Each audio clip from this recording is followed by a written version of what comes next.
So my name, for those of you who don't know me, I think I know most people here, is Leanne Finney, and I am the project specialist at Abilities Manitoba and have been blessed with the the responsibility to steward these funds that we have been given through you, to lots of you.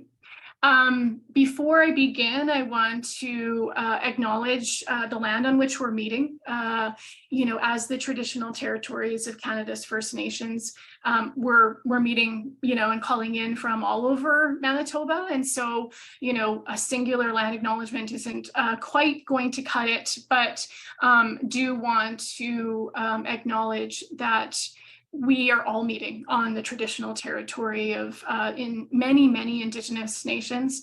And I invite you to consider your own, where you find yourself, where you work and play, and the history upon which that surrounds that land.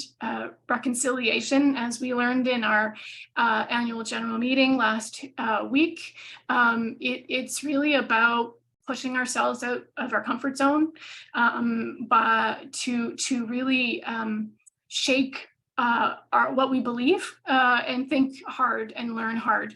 And so really just invite you to do your own learning around the history of the land in which you find yourself. Okay, I'm going to take just a couple of minutes to ensure, just go over a little bit of a brief background, tell us what you're going to experience today, and then I'm going to turn the mic over to others.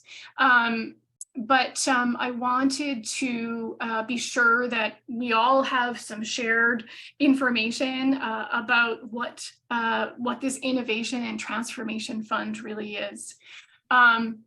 Back, in 2022, I think actually it might have been in the latter part of 2021 when it was announced, but government of Manitoba provided $400,000 to Abilities Manitoba to essentially then, administer and steward it off to organizations that had project ideas that were innovative and transformative.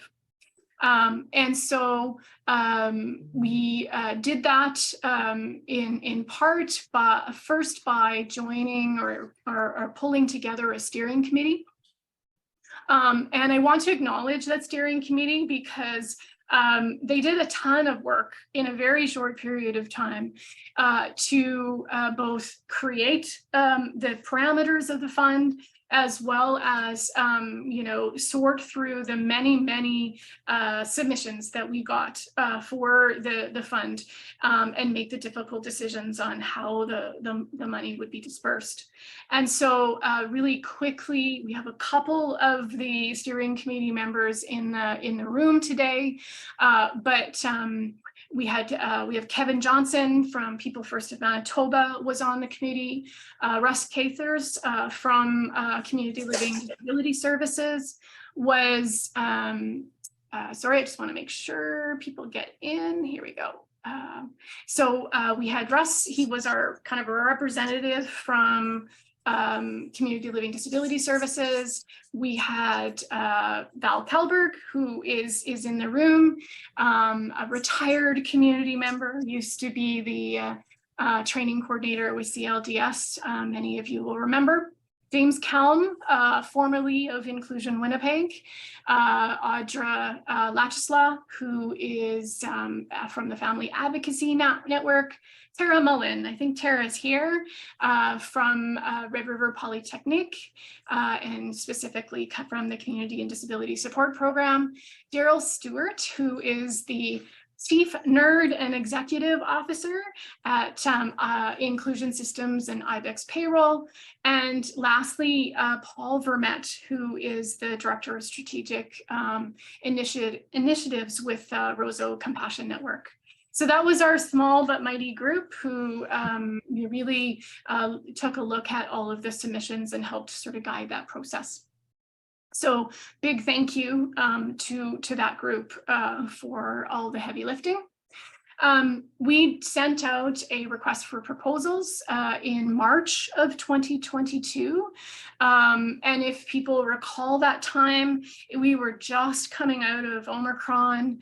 It was a difficult time, and I just feel really blessed that so many people stepped forward, even amongst that challenging time, and said we believe that we can do more if we just had some support to do it, and many of you stepped forward, so thank you. We looked at selection. We completed that by mid-May, and the 9 projects were selected from 9 different organizations, many of whom are in the room, all of whom are in the room. Most of those projects wrapped up at the end of May. So last month, we have had about 2 or 3 that have received an extension for a variety of reasons. That being said, all of them, all 9 projects are here in the room and are going to spend today sharing what they learned, what they've developed, what they're planning on developing, how those deliverables might be shared with all of you, and really in making sure that these ideas are shared wider than their own organizations. And so that's really the purpose of today, is an opportunity to learn from each other and to hear from each of the organizations. Today, the order of presentations you'll see up on the screen. That isn't a surprise to anybody who is presenting today, but just in case you want to, or I hope it's not, but that's kind of the order that we're going to walk through. Each group is going to have about 10 minutes to present their project, their learning, their deliverables, and then an opportunity to respond to questions. And so we have 9 projects that, if everybody sort of sticks to about 10 minutes, I'll try to gently interject. If you're past your 10 minutes, I won't just mute you. So an opportunity to present as well as to answer questions within those 10 minutes. If we stay on time, there's likely some time at the end of the, all of the presentations to ask additional questions to any group. So, there may be a couple of opportunities before that. Okay. All right. So I am going to be quiet, and I am going to stop sharing, and I'm going to invite, I think, Twyla and Rehan to share what they'd like to from Visions of Independence around their project. Phew, I got it. All right, thanks, guys. See, I think Leanne was talking about me and that I might have to be cut off because I'll overdo the time constraints. But yes, Rehan is here. He's off-site today, so he's just standing by. He may or may not be visible, but that's okay. He likes to stay in the background. And thanks to Abilities Manitoba for investing in this venture with VOI. And thanks to Shannon and Rehan for helping bring this project forward. Couldn't have done it without you. But specifically the people that we support, it was really a great journey to be doing this. So I'm going to talk about our smart home that we put together. And I want you to meet the team. What you're going to see in the picture on the left-hand side is DQ. He's the IT team. Rehan's in the middle, and that's me on the right. And last July, we were in Portage La Prairie at a barbecue, but we were also doing research in July. So, all good projects need to start with research, but barbecues are good too. And all of the links on the slide, I think, are resources that are really useful for you guys. I'm not going to go through them or anything, but I just want to share them here with you, and then you'll have those available to you later.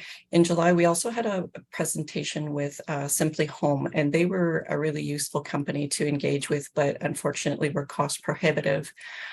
A recommendation came to us to reach out to Core Services of Northeast Tennessee, and we met with them in October, and that was really fruitful. A little bit of background on them. They're a nonprofit company with a $6 to $7 million operating budget. They support 50 people with 150 staff.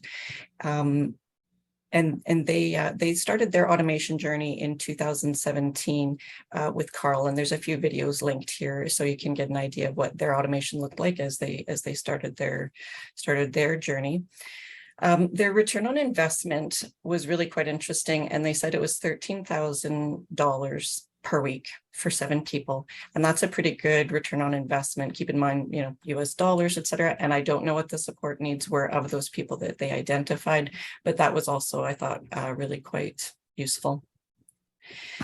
So Shannon is also someone who was part of our core project team, and she's on the middle there sitting beside me. And we went out to Portage and met with the people in their home and their staff as well. And we had some good dinner and dialogue that night and shared a couple of videos to give them an idea of what home automation could look like. What's a smart home? What does that even mean? And everybody was really interested and engaged and asked a lot of questions. But what was most notable to Shannon and myself is that they were really concerned about their safety and security. So that was something that we really kept at the top of our mind as we took this journey forward. And after our evening visit out there, we decided we were going to go shopping, because who doesn't love to shop, right? So we went to the Apple store. I phoned ahead, made an appointment, made sure that they had support available so that we could all look at some wearable technology. It was a really fun adventure. However, Apple and Android would prove to be really challenging to configure with the home app that we were building. And it was expensive as we were trying to meet the needs of each individual person as well. So unfortunately, no wearable technology was purchased. We did have a good time shopping. It was just window shopping, I promise. Leanne has the bills. So what did we get in the end is what you're wondering now, right? So there was a lot of hard work put in by Rihan and DQ to configure and install all of the components. And we did have a developer who was programming the app to connect to all of the devices. These are just a few pictures, but we have an Ecobee thermostat, 2 Roombas, a doorbell with a camera, 8 external cameras, 4 wall-mounted tablets for staff, plus each person that lives there has their own tablet available. And this is what these are screenshots of what the application itself looks like. And on the left, you'll see an audit log of what happens with those connected devices.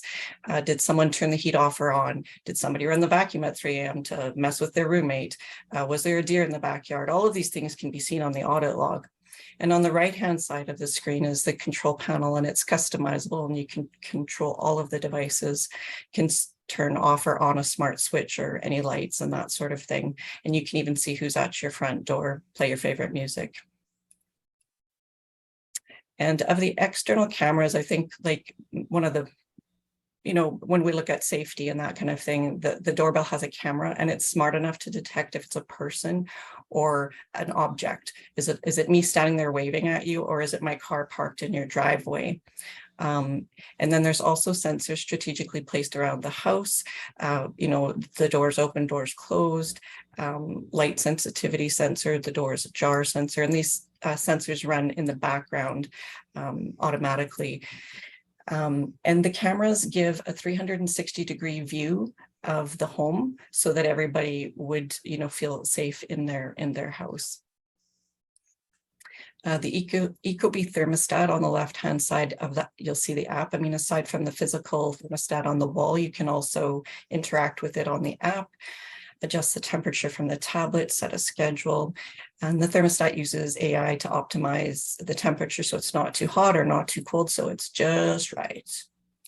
And the screenshot on the right-hand side shows that there's a Sense power reader, which is hooked up to the main power supply. And then this can give the property manager an idea of cost savings that can be had through power. Or if the stove is left on, it would send an alert to the person and the staff on their tablet so that they would know, you know, what's going on or what shouldn't be going on. So challenges and takeaways. Not surprising. There's always going to be challenges when you work on a project, and smart tech isn't developed for the Canadian market. A lot of items that we ordered online were not compatible with what we were developing, and they also incurred duty and you know, obviously the exchange rate, and have to return them. The other challenge is that commercial solutions were cost prohibitive, and therefore this was completely customized by an independent programmer. And that's okay, because that means it's ours and it doesn't belong to Bell MTS, or it's not Vivint and that sort of thing. On our to-do list, as you'll see, this nice little picture on the right-hand side is called a Live Fine Smart Wi-Fi automatic pill dispenser. We had engaged with the local pharmacy to facilitate implementation of pill dispensers in the home because there was no narcotics on site, but connecting with CLDS was difficult and we didn't hear back from them. So rolling out the pill dispensers is going to be dependent on when we hear from CLDS. We'd still like to do that though, if possible. And the takeaway from today is that all technology and data is housed locally and securely and is not outsourced to a third party, which is really important in Canada. We want to keep everything on site. I mean, it doesn't have to be on site in the home specifically, but it can't go to servers outside of the country. The other takeaway is that all of the components to, adding components to the app is viable just with additional programming costs. So it's a done deal. It is, it's there, it's available to us all. So any questions? That was like my speed read of my presentation, and I'm very willing to share any lessons learned, all lessons learned to anyone who wants to know more. So reach out to me and or Rihan anytime. And thanks again to Abilities Manitoba for entrusting this adventure to us. And yeah, Bob's your uncle. He actually is my uncle. So that's it. That's all. Thanks, Twyla. Questions from, let's move on. And so next we have Envision Community Living. And I think, Caitlin, you're the presenter? It is not me, it's Rob. Oh, okay, it's Rob. Rob was the person that we hired to fill this position for a year. He was a project specialist. And anyway, so Rob will be presenting what we learned and how that went. So I'll turn the floor over to him. Just give me a moment here. I got to figure out how to share my screen.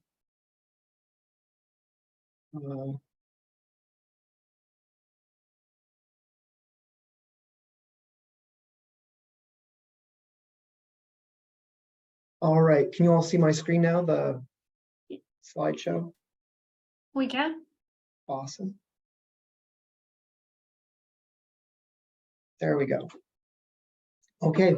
Well, yeah, my name is Robert Wilkinson, and I've worked this past year together with my direct report, Caitlin, whom you all just met, on the Accessible Housing Initiative for Envision. And thank you again to Abilities Manitoba for the grant to make this possible. So why did we apply for the grant? Envision is a rural agency working with limited access to existing accessible housing. And so far we've made it work with the resources we've had, but ultimately we were getting in the way of people building skills. We've wanted to replace our accessible homes with purpose-built accessible homes, but rurally we struggle to find builders with the knowledge and expertise to build accessible housing. We recognize that other rural agencies may also have this challenge, and so we wanted to create solutions that would be applicable for other agencies as well. As part of this goal of sourcing purpose-built accessible housing, we've been working towards the following 4 outcomes. Our outcomes were to develop a 5-year plan for Envision to increase accessible housing capacity, to cement a partnership with developers to design 3 concepts for accessible housing, to compile a report on possible innovative technological solutions to include in the designs in order to minimize people's reliance on staff, and to share these designs and concepts with other rural agencies to help them to develop their own housing strategies. So what has Envision completed towards its goal? Well, our first accessible home has been designed, the lot has been purchased, and construction is slated to begin later this month. In this slide, there's the blueprint for the home and the profile of the home and a picture of the lot that we had purchased. Also, we've received funding. It's been approved for the second accessible home. Currently, we're looking for a suitable lot or an existing home that can be renovated to meet the needs of the people that would be living in the location. We've also created a document called the Creating Accessible Housing document. It's one page of it is pictured here. This document was created to inform renovations of existing housing so that existing housing becomes more in line with universal accessibility guidelines. So home managers, coordinators, whatever, they can look at this document. If there's renovations that need to be done on the home, they can look at this document and it can inform them as to how to do the renovation to make the home more accessible. To that end, we've also created this document, the Home Accessibility Checklist. So this goes through room by room, home interior, exterior, the different types of rooms. It's an 8-page document that asks questions around the accessibility of each feature of the room. So it's been created to inform management of areas in which existing homes may not be accessible, to help identify those areas for if there's a renovation that needs to be done, what area is priority for renovation. Envision's also formed a positive working relationship with Three Way Builders, and they've designed both a 3-bedroom and a 4-bedroom accessible home for us. And we've worked to build positive rapport with local landlords such that Envision could consult with landlords about accessibility on construction of new apartment buildings. And we've been successful in one such relationship already, where we've been having conversations about an upcoming apartment building build here in Steinbach, because that is one area. Steinbach has accessible apartment buildings for in the 55 plus category or demographic, but not for general population. Envision's also collected resources to share with other rural agencies, like the Home Accessibility Checklist that was shown, the Creating Accessible Housing document. We've collected a number of floor plans, a document that outlines the grants that we've accessed through this project, a SIL transitional housing report, and innovative floor plans that we've collected from other agencies as well. So why does it matter? Building for accessibility is about removing barriers. Removing barriers is fundamental for building skills and independence. And removing barriers in inaccessible homes makes the homes visitable, which helps facilitate relationships. So there's a number of homes that we own where, you know, maybe a person does not have a physical disability. They may not need these for themselves, these accessibility renovations in place, but having a home be visitable allows for family members and friends to come by and visit as well. So you're able to develop those relationships better. This project also matters because it challenges management of existing houses. So managers have been engaged to think about accessibility and inaccessibility in the locations that they oversee. And managers of existing locations have been given the tools to identify areas that need to become more accessible and how to facilitate that change. In addition to all these things, what else have we learned? We've also learned a lot about lots. So initially we were looking for lots that we don't have public transportation. So proximity to amenities and proximity like to those things would be important for us, but then also proximity to other Envision homes. We don't want to have one street with 2 or 3 homes on it, right? And we were also considering lot dimensions. We want to make sure the lot is big enough to fit the footprint of the home that we wanted to build. We've learned that about infrastructure, asking questions around the size of the water lines that are feeding the lot and the size of the sewer lines flowing from the lot. And we've learned to ask questions around the grading of the lot. For example, if a lot is graded from back to front, you may not be able to get that 0 barrier entrance at the front, or if it's graded from back to front, you may not be able to have a barrier-free exit at the back of the home.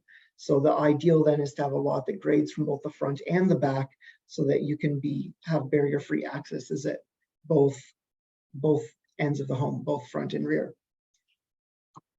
We've also learned a lot about accessibility. For example, some people's needs are in direct opposition to the needs of their housemates.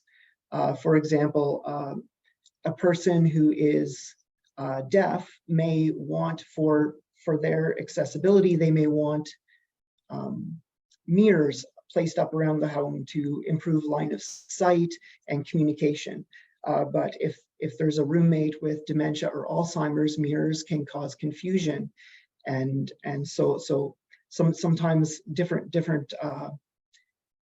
barriers need to be overcome if there's a direct opposition of needs.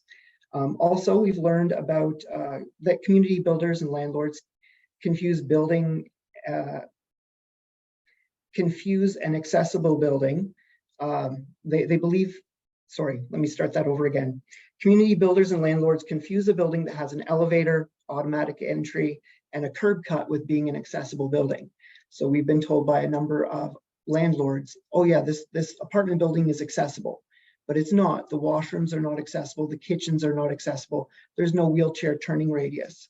So so the building is maybe visitable, but not accessible. So we've learned that we have to do a lot of work with local builders and local landlords to inform them as to what accessibility really is. And building on that, we have to be the subject matter experts in accessibility and building design, not the builders. So we as agency, we need to be aware of builders might be aware of the minimum requirements of code, but we need to know the needs of the people that we're supporting and what is available out there for accessibility to meet the needs of the people that we're supporting. Any questions? How do I stop this? Questions for Rob?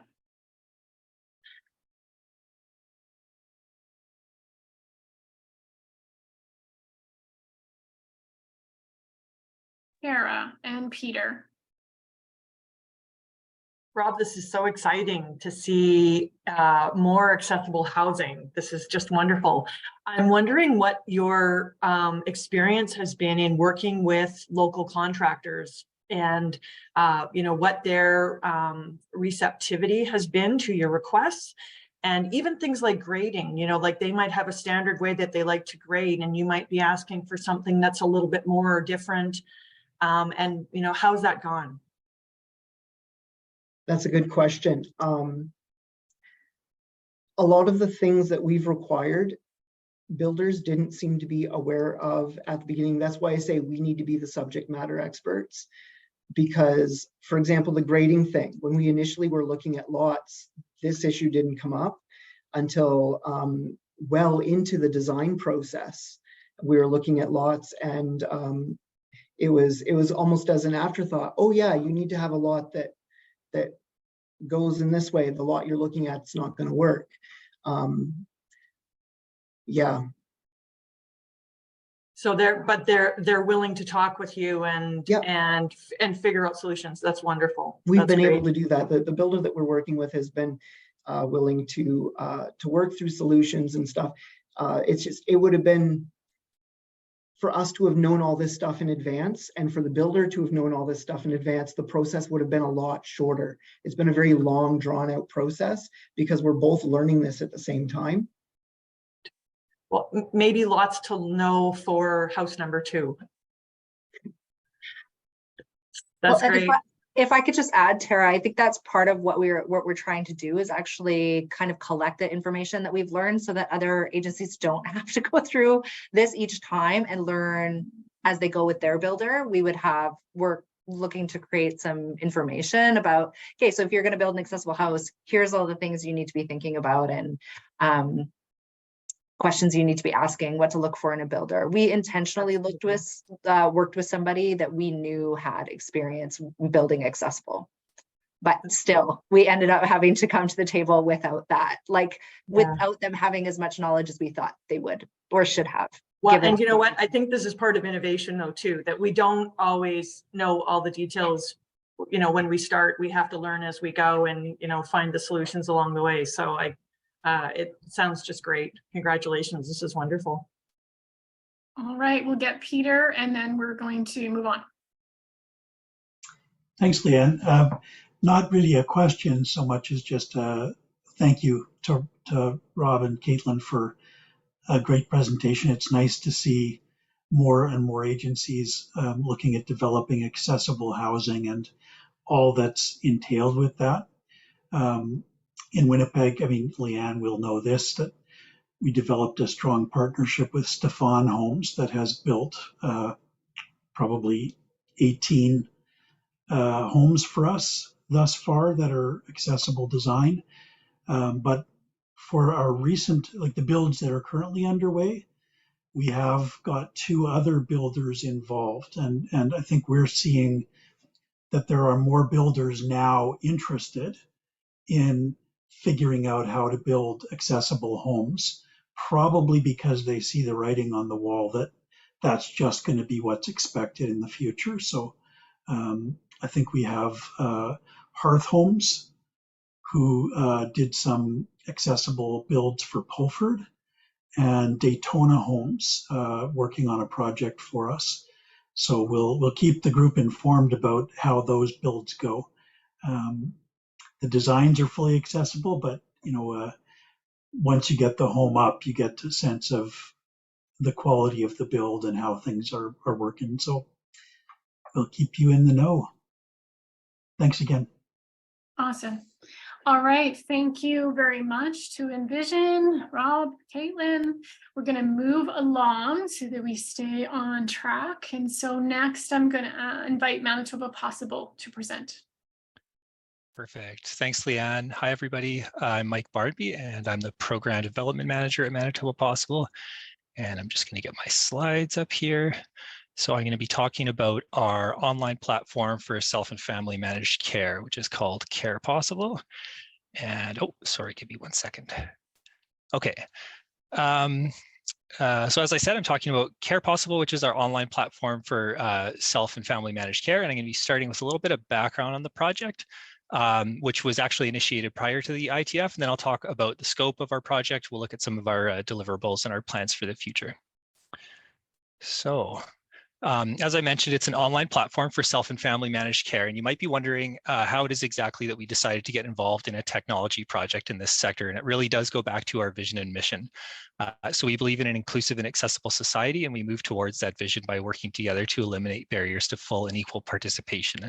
And for a lot of people, whether they're caregivers looking for a little bit of respite, somebody with a disability who just needs a little bit of help around the house, that self-managed care is a big part of making their world more inclusive and accessible.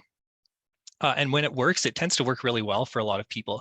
But over the years, we kept hearing, some of the same issues over and over again from the people that we serve. So for some people, it can be a real struggle to find a worker. You're managing paperwork, scheduling, making payments, dealing with cancellations. And then having to be out of pocket with payments can be a huge barrier as well. And the net effect of all of this is that care that's supposed to be providing benefits is actually, a source of stress, or people are just not able to access it whatsoever. So the question that we framed this project around was, how might we make caregiving services available to all Manitobans when and where they need them? And we framed that question around a few key values. So first, we recognize that caregiving is essential work, and there's really significant systemic and individual benefits to those caregiving services. We also recognize that everybody who accesses care deserves to have a really excellent, dignified, and respectful experience. That was something we heard loud and clear from our stakeholders. Receiving care, it's an intimate experience. We felt it was really important to create a system that had a human touch and a sense of community. And lastly, just being an organization that's focused on accessibility, we recognize that care needs to be financially accessible and available when and where it's needed.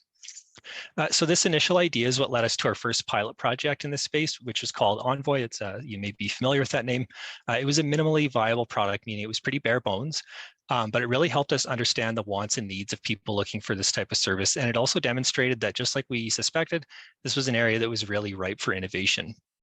It was around that time that we applied for funding through the Innovation and Transformation Fund, just to help us realize a fully featured version of our online platform, which was Care Possible. So there were a couple sort of key outputs of our project. First, of course, was launching that fully featured platform. That involved working with a New Zealand-based developer to scope the project, develop the technology, conduct user acceptance testing, and then culminating in a public launch in November 2022. And then the second output was an analytics component. And this was the part that was really enabled by support from the ITF. So analytics was something we really wanted to include because we, as we were researching this project, we started to realize that there wasn't really a centralized source of data related to self and family managed care. So things like how long it typically takes to find a worker, administrative and overhead costs, and average wages for this type of work. And being able to answer those types of questions is really important because it ultimately leads to better policy decisions and more supports for families. So with the support from the Innovation and Transformation Fund, we're able to include that analytics functionality in the scope of our project.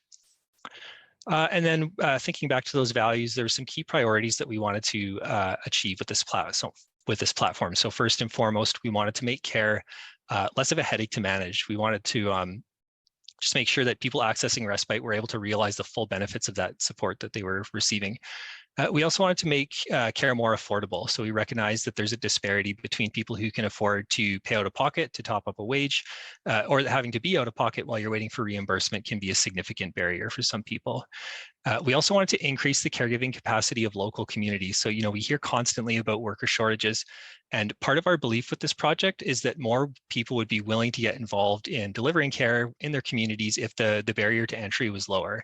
And so we worked to create a platform that would essentially grow the supply of DSPs who might then go on to do more work in this field. And then lastly, through the analytics piece, we wanted to generate new insight into the caregiving services landscape and thus drive more informed policymaking decisions. And so our solution, as I mentioned, was Care Possible, which is our online platform for self and family managed care.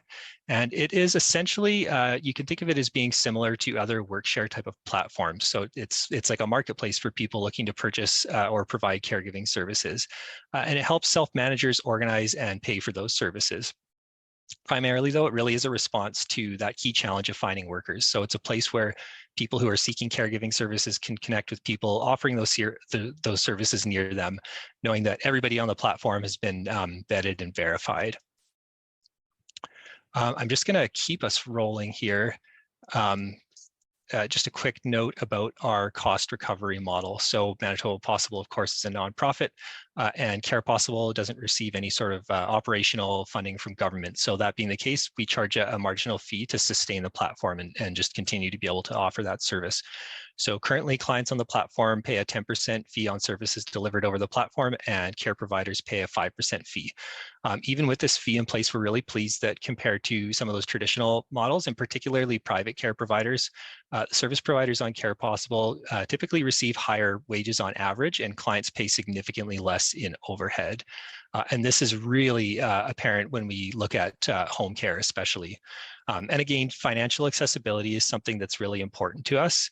So we're constantly evaluating the service model. And what we'd like to see ideally is that the service fee component is covered by the funder. To us, this is a win-win because it's lower total cost than some of those other models of service. And it takes a huge burden off the shoulders of the care recipient themselves. But we continue to explore those options just to keep those fees as low as possible while keeping the platform sustainable. Okay, and then on to some of the analytics. I'll share some of the outputs that we generated. And again, as more users join the community, the utility of these statistics will just continue to improve over time, which is great. But just at a glance, looking at some data from Respite, we can see that of the 41 listings which mentioned Respite, 12 of those made agreements with care providers during the course of the project. And 8 of those 12 agreements were signed less than 1 month after the listing was published. I think it's also worth mentioning that a lot of the people who tend to come on to Care Possible seeking respite are folks who have really struggled to kind of find a respite provider through some of the other options that are available to them. So those 12 agreements, they represent a real success in terms of matching families with a care provider who's a good fit that they wouldn't have been able to find otherwise. And then I'm just taking a look at some of the demographics of clients who are using the platform. As you can see here, it's predominantly women. It's interesting to note, though, that among clients who are looking for their own care, the split is somewhat even. But then when we look at organizers, that is people who are managing care on somebody else's behalf, the difference is a lot larger. And that's consistent with what we see in research literature as well with regards to family caregivers. And I think that, it's fair to say, when we're talking about providing family caregivers with better tools and supports, it's a gendered issue. And so one of the ways that we can address gender-related disparities is by improving the availability of supports for family caregivers, including through tools like Care Possible. And then I just wanted to share this map of ratio of workers to job listings within Winnipeg. And this is the sort of thing that makes me really excited, because this would have been impossible to produce a little over a year ago. So these type of outputs can give us insight into what I like to call care deserts. So basically, where in the city is it going to be the most difficult to find care? Where are the needs the highest relative to the number of workers who are available? So this is an early map, but we can see that, looking at Wolseley and West Broadway, there's kind of a higher number of workers. And then in neighborhoods like River Heights, St. Boniface, the North End, there's more need and less workers available. So we could work to understand, how these ratios affect a person's ability to find care, and implementing strategies to improve the availability of care in those areas, like targeted recruitment, that sort of thing, and evaluating the effectiveness of those interventions over time. And that's something that we would hope to eventually implement province-wide. So just a high-level summary of some of the outcomes of the project. Over the course, we managed to register over 1,800 unique users. We had 239 vetted and verified care providers join the platform. 174 jobs were posted. 193 jobs were posted. And over 1,400 hours of service delivered at an average wage of $18.08 per hour. So based on these stats, we're really confident that the need for this type of service is there, and that we're moving in the right direction to bring this to more people province-wide. Of course, with any project, there's going to be some challenges, and the first would be technical issues. Any new technology, there's going to be some hiccups. We've managed to keep the site online 100% of the time, and just kind of doing some ongoing work to keep the user experience as smooth as possible. Also working to continue improving our brand awareness. Of course, trust is really important when it comes to caregiving services. So we're working to just let people know that Care Possible is an option for them, and also that it's an offering of Manitoba Possible and related to our overall brand. And then lastly, some challenges related to partnerships. And I think that this is something that's universal to innovation efforts, certainly within organizations, but especially when you're working to collaborate across sectors. So we're continuing to work with agencies and funders just to make sure that Care Possible integrates with their existing processes, and trying to drive some process change where possible. We've had to look at things like invoicing and payment to make sure that clients are able to get to provide the reporting requirements that they need to get reimbursements. But developing those relationships has been difficult at times, and something that we're going to need to sort of continually work on to make sure that the platform is sustainable. And then lastly, some opportunities for growth, always working to eliminate those out-of-pocket expenses that I mentioned, working with funders maybe to secure direct billing options, or potentially other means such as payment gateways to temporarily float costs while families wait to be reimbursed. Addressing the worker shortages, another big one. We'd love to sort of eliminate the need for social service agencies to rely on temp agencies and provide kind of a more affordable option. We see it as a bridge to more long-term staffing solutions in the field, and serving kind of as an on-ramp to more DSPs. And then lastly, just working to continue generating more data and insights. And as the platform grows, the data that we'll be able to produce will be more and more useful to address issues like wage disparities, care deserts, that sort of thing. It's new data that we've never been able to capture in Manitoba, and we're really excited to see how it can continue to drive policy and advocacy efforts. And that is the end of my slideshow. I would have loved to give you a live demo of the platform, but I see that I'm already quite a bit over time. So maybe I'll just wrap it up there, and I'll put my email address and the site in chat. And if you would like to get a look at the platform, I'd be happy to give you a personalized tour some other time. I am going to now turn to options for services and ask that they showcase what they've been up to. Thank you. I'm just going to pull this up. Everybody can see it okay. So I'm from an organization called Innovative Life Options. So we're a nonprofit. We promote self-directed living in Manitoba. We currently have 3 unique support options in the Company of Friends, Options for Services, and our Community Navigator program. I'm going to talk to you about Options for Services and the work that we've done, because that's the program that specifically applied for this funding. So Options for Services was developed in 2010 as a response to burnout by individuals, families, and support networks related to the administrative work that comes along with self-management. So we provide customizable, creative, flexible administrative support on a fee-for-service basis. Our main goal is to develop capacity of individuals, families, and support networks to manage their services confident and sustainably. We do have some ongoing agreements with some families to provide support on an ongoing basis, but mostly we're here to go in for short term, make sure that people know what they need to do, have the resources to do what they need to do, feel confident in doing that, and then we phase out. So we assist with human resources, so the hiring cycle, Options for Services. We're not a decision maker. We're not here to make any decisions on anyone's behalf. So what we do is, for example, in the hiring cycle, if someone was in need of hiring a staff, this is one of our most common agreements. We could help develop a job advertisement. We could post that advertisement, screen applicants, provide a top 5 based on the requirements and skills and whatnot that they're looking for out of staff. We can help coordinate interviews. We assist with developing staffing structures or schedules. We can assist with documentation related to hiring employees, whether that's employment agreement, policy manual, and all of these are individualized based on the person and the family and what they need and what they're looking for from their employee. We help people understand employment standards legislation, and we can help them set up with workers' compensation related to payroll. We can help people develop a payroll plan, understanding their Canada Revenue Agency requirements. We can assist them with running payroll on an ongoing basis. We can connect them up with payroll companies so that they can pay their employees. Financial administration with self-management comes some responsibilities to community living disability services. So we help families develop budgets based on their support budget levels. We can assist them with learning how to invoice for funding and providing CLDS with financial reports.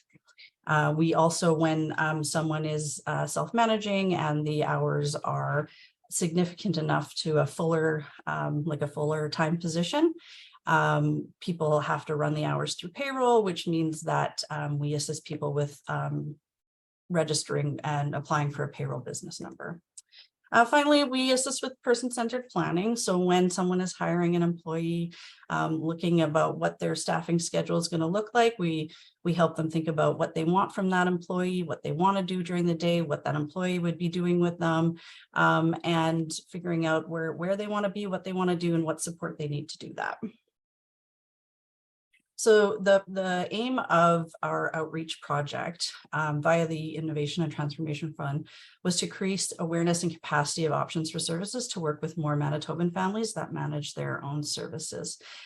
We have a very small amount of funding to oversee this program, and we did not have the capacity, the funds, the time to sort of move this into the next level. And we're very grateful to have been chosen for this fund, because it's kind of allowed us to bolster our documents and hire a worker and bolster our team of contractors so that we can provide more services to more families. So why would we want to increase awareness of Options for Services? Our organization's research over the years shows that a lot of individuals and families are unaware that an option to design individualized supports is available. So for example, family managed day service, or if they are aware, they feel self-management can be challenging because of administrative obligations. And a lot of people feel like it's out of the scope of their skills and abilities. So what we do is we work with them, make sure they know what they need to do, have the resources, are connected, and so that they can be confident in hiring and overseeing employees, thereby making self-management a more viable option. And capacity, why would we want to increase our capacity? Well, in particular, in the northern region and rural communities all over Manitoba, there are limited support options due to factors such as geographic expanse and smaller communities. So, instead of settling or moving to an urban center, people can design a support option that not only meets their needs, but can be administered from anywhere in the province. Innovative Life Options already has a provincial framework, and so does Options for Services. We have worked with a number of families all over the province. And since Zoom and people's ability to use Zoom, we've worked with many more families in the northern region using these online platforms. How will it be sustainable? Options for Services is a fee-for-service model. So it's basically an in and out. Any work with individuals or families is billed on a fee-for-service basis to CLDS or to individuals and families themselves if they choose ongoing support from us. Additionally, other organizations or sectors can contact us for our services if they so wish. So deliverables and activities, the funds for this project resulted in a variety of mixed media resources, as well as the opportunity to hire and train an employee that has enhanced Options for Services. We now have what we need to move forward and provide this so that more families can know about us and access our services if they so choose. So updating and enhancing our promotional materials. We developed a one-pager about Options for Services. We've developed a one-pager specifically about family managed services and the benefits of family managed services. We've updated our brochure. We've updated our website information. We can't thank you enough for the funds to do this. We have put together a promotional video for Options for Services, which is currently up on YouTube. I wanted to play it for you guys today, but I do think that's going to put us way over time. So please head to YouTube to check out that video.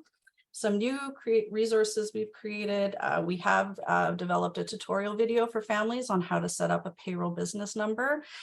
This is a process that families can easily do as long as they know exactly how to fill out the form.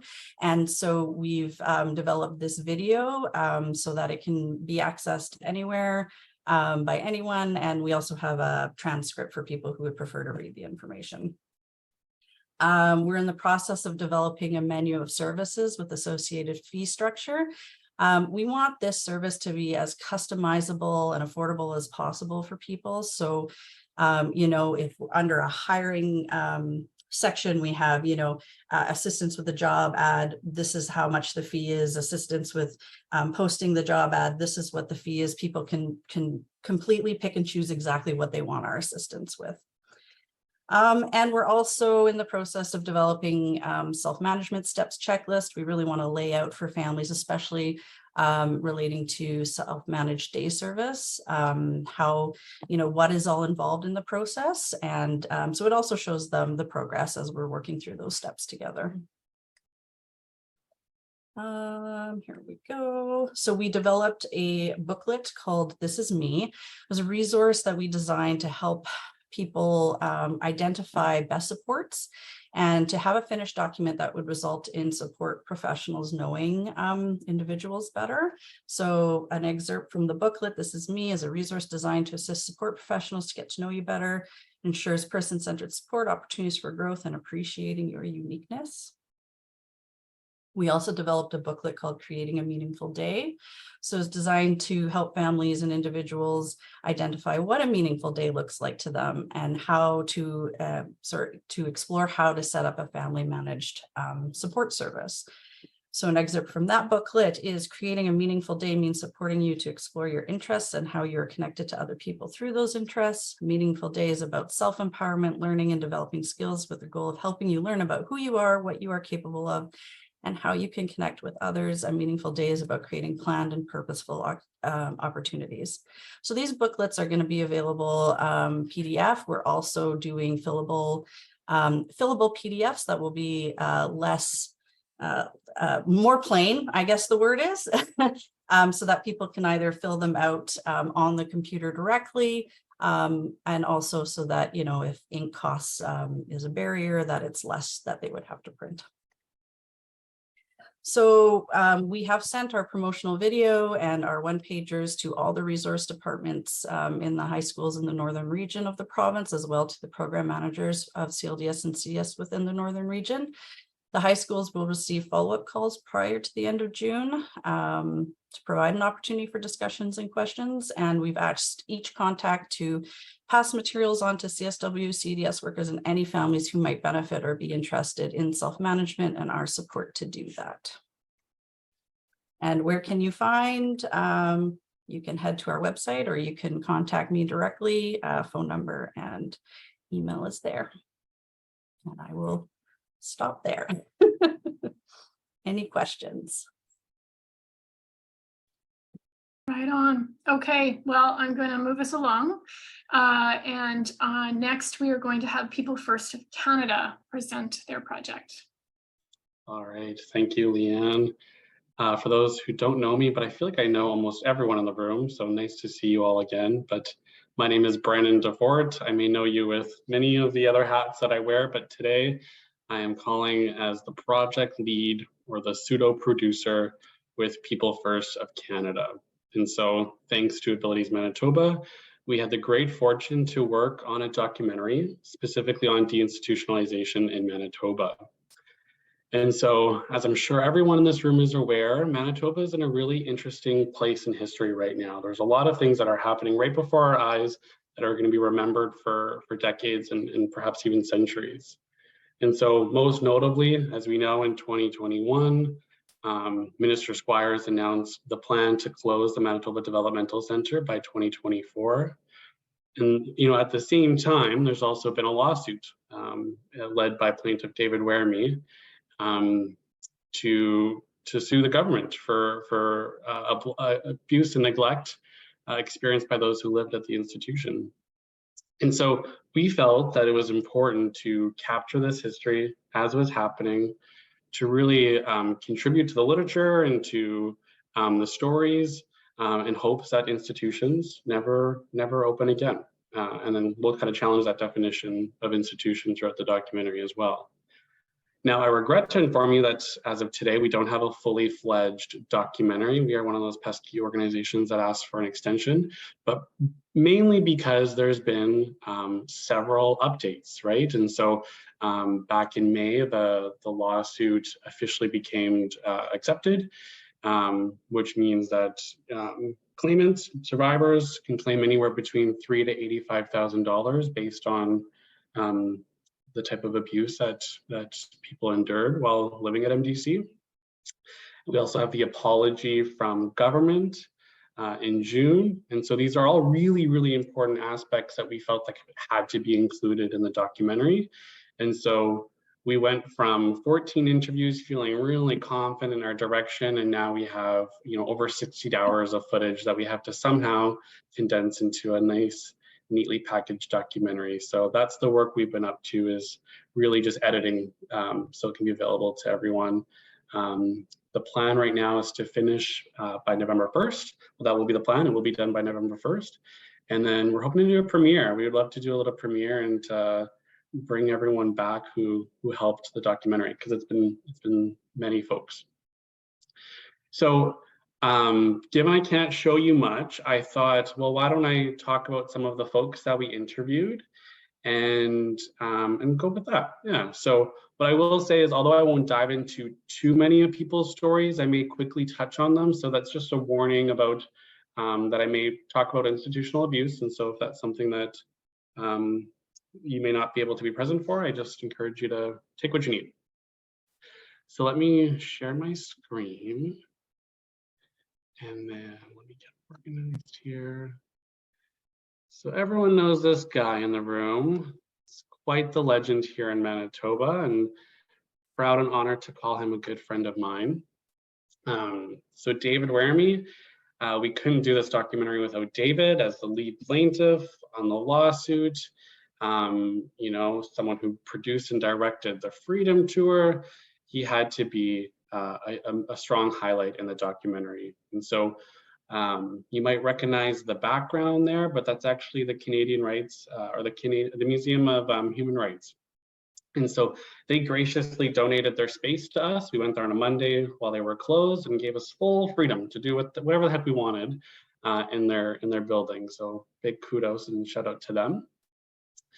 Because of these recent developments in the case and MDC closing and the apology, we've actually been able to follow David along the way, which is neat. So we got to get his immediate reaction from the apology. When the lawsuit was settled, he shared a moment with his good friends Chris and Shelley, and they popped a bottle of champagne that the lawyer had gotten him. So all of these really beautiful moments we got to capture on screen.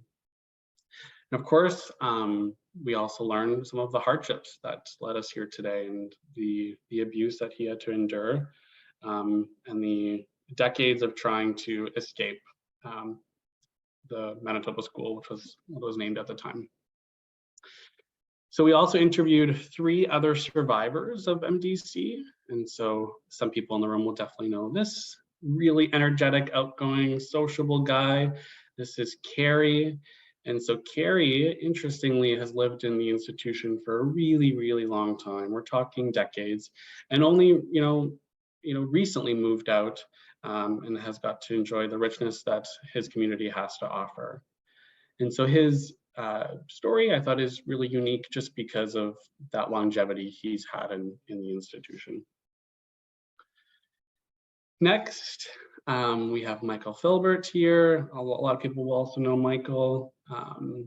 So unlike Carrie, Michael actually had a very short time living at MDC, but unfortunately the impacts, of course, are still going to be long lasting and yeah, problematic even to this day. Michael was very brave and open in his sharing, and it was an emotional day for everyone, but I think in particular for Michael as well. Again, another familiar face for some folks in the room. This is Liz Friesen, a beautiful woman who also has now become a friend. She has a really horrific story about family living in the institution with her, abuse, sexual abuse, and all the horrible things that you can possibly not imagine. But what I will share, kind of a beautiful moment on this day, November 14th, at the museum, was that David Waremy had just finished his interview, and I was kind of helping him back to the lounge area where we had lots of food and lots of good conversation. And then Dave and Liz started connecting and they started chatting, and Dave was like, hey, this is interesting. I actually dated an Elizabeth Cook in the institution when I was at MDC. And then Liz says, well, I'm Elizabeth Cook. I got married and Cook is my maiden name. And so they had this really, really beautiful, intimate, emotional reunion after not seeing each other for some time. And they've remained in contact ever since, and they're even pen pals now. They send each other snail mail, which who does that anymore, right? But it's really beautiful. And so it was important for us to also get the perspective of a family member. And so Deb, again, a lot of people are going to know Deb. Deb's story is really sad as well. Her sister living there and having some of the abuse that her sister endured documented in incident reports. And so really having, not that we should need it, but that evidence, that proof of some really horrific stories of sexual assault. And I should also say, I should have mentioned this at the beginning, much like anything with People First, in terms of who we interviewed, the questions we asked, the direction of the documentary is all guided by people with lived experience of disability. And so when we decided to embark on this journey, one of the first things we did was create a steering committee of people with disabilities. And so we meet regularly and they provide feedback and direction on how to move forward. And so just wanted to make that disclaimer. So maybe a less familiar face to some. So this is also another David, but this is David Rosenfeld. And so he was the lead lawyer on the class action lawsuit. And so he was, again, generous with his time. We actually did 2 interviews with David. One before the settlement was wrapped up because we didn't think we would get to this point. And so we had to recently fly out to Toronto and do a second interview. And he went over some of the settlement details and what's next for Manitoba. Hopefully a familiar face to a lot of people, certainly a community advocate that's been around for longer than I've lived. So I needed that historical knowledge, that historical context, and who better than Dale Kendall. He had, he's worked and been, at this for decades. So he provides that context, that history piece that maybe what else would be forgotten. So he talks about things like the Welcome Home Project, the inaugural Manitoba Marathon. A lot of people don't even know that the Manitoba Marathon supports deinstitutionalization. And so we're going to shine light on some of those things in the documentary. Bob Jones, a former instructor at Red River College, amongst a whole lot of other great things he's been up to. And so Bob really sets the stage as to why institutions were seen as a viable option. He talks about eugenics. He talks about the rise and fall of institutions. So we have kind of that academic perspective, if you will. Janet Forbes, another key advocate in the deinstitutionalization movement in Manitoba.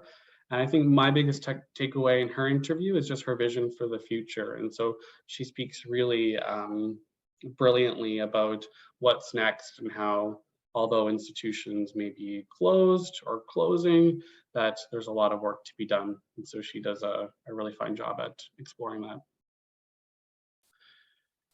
We got some pro bono work from, I hope I don't say her name wrong here, but Mary Horodaisky. And so she's an archivist and has done research on the Manitoba Developmental Center in the past, and was really, really key in helping me learn more about MDC and just finding more information about MDC. And so we probably won't have lots of questions, time for questions at the end of today, but if you have any questions, you can definitely find me in this building at the Legislative Library, because it's become my hobby just to look at old documents from the institution, and or going to the archives in Manitoba and looking at old pictures and all the rest. And so we got to do an interview with her as well, which was great. This may be a new face for some folks, but this is Dr. Laverne Jacobs. And so she's a professor of law at University of Windsor, but also Canada's first representative on the United Nations Convention on the Rights of Persons with Disabilities. How cool is that, right? And so I think I'm just really good at pretending to know what I'm doing, because I met with Dr. Jacobs and she was fully on board to do an interview. And so now we have kind of that world view, the world law, if you will, on Article 19 on the right to live in community, directly from someone on the United Nations Convention on the Rights of Persons with Disabilities. So really grateful for Dr. Jacobs, and again, giving some of her time to us as well. Another face that may not be familiar to some, but this is José Boulanger. And so José was one of the, she basically got the Freedom Tour going. She approached People First of Canada with a big idea, and they took her up on it. And 2 years later, they finally created the Freedom Tour. And so she's worked behind the scenes for so long. And a lot of people in Manitoba don't know that name, José Boulanger, but everyone knows the Freedom Tour. And of course, we talk about the Freedom Tour in the documentary. So I had to get her in front of the camera as well. And last, but certainly not least, and we would love to get an interview from someone from government. So we have a couple invitations out there and a couple nibbles, so that might happen. But the last interview that I'll talk about today is Shelley Fletcher. So a lot of people are going to know Shelley, Executive Director of People First of Canada. And so just she goes into, again, just the history of People First of Canada and its priority to close down institutions, and dives into that definition of institution And if we were to use Pat Worse, one of the founding members of People First of Canada, that an institution is not defined by its size, but it's a way of thinking.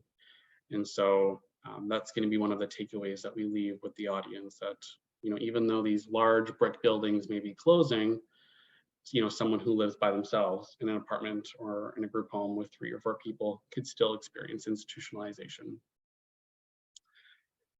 So apart from that, we have tons and tons of B-roll. Some of that is drone footage, and this is unedited drone footage, so take it for what you will, but we have, I think, at least 45 minutes of just MDC. So we got lots of drone footage of MDC. We have drone footage of the museum, the legislative building, Portage La Prairie more generally. Here's another one.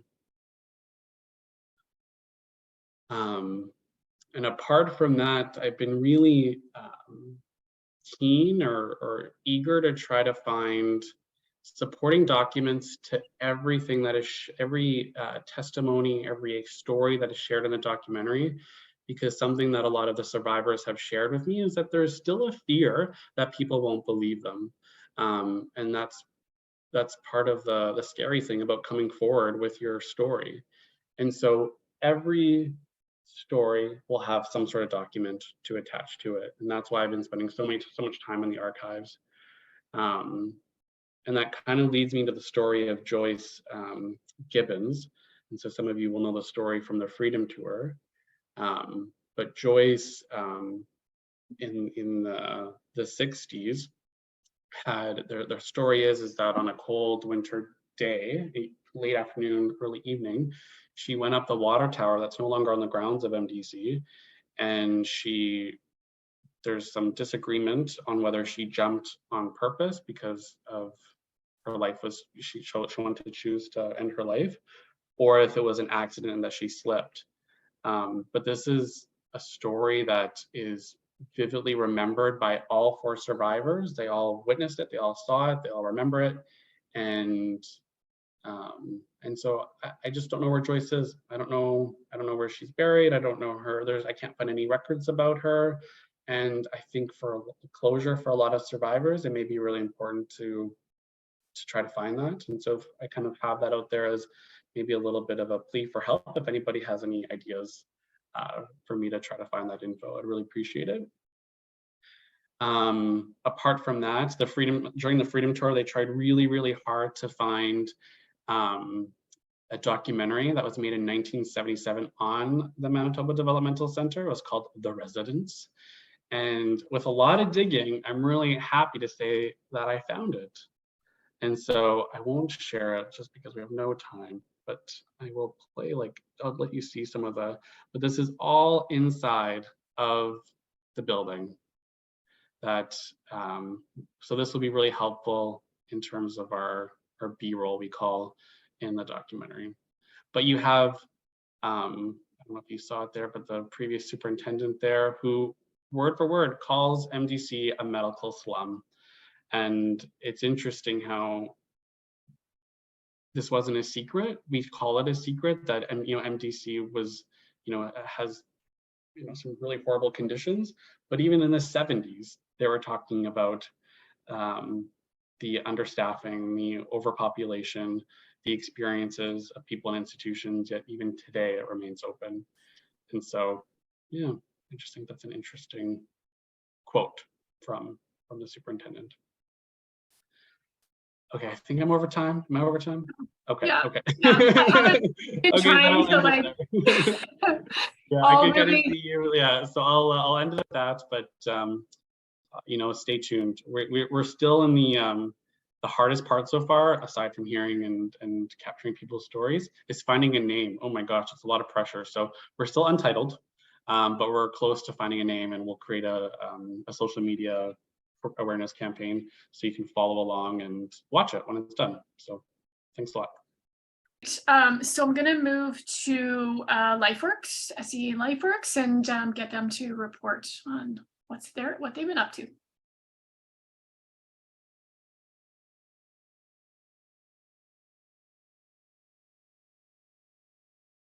your mic is off. Oli, if you're chatting to us. Oh, you didn't miss anything. Okay, I'm setting my timer here. I'll try to stay on track here. Thanks, Leanne, and thanks everyone for sharing your stories as well. I'm going to walk through the project that we've been working on, still in process, and I'll get into what it was about. We applied for funding to develop an online resource, basically a website that can support transition from school to adult life with a focus on employment, kind of a navigational tool. I'll get into a little bit more about what that's about.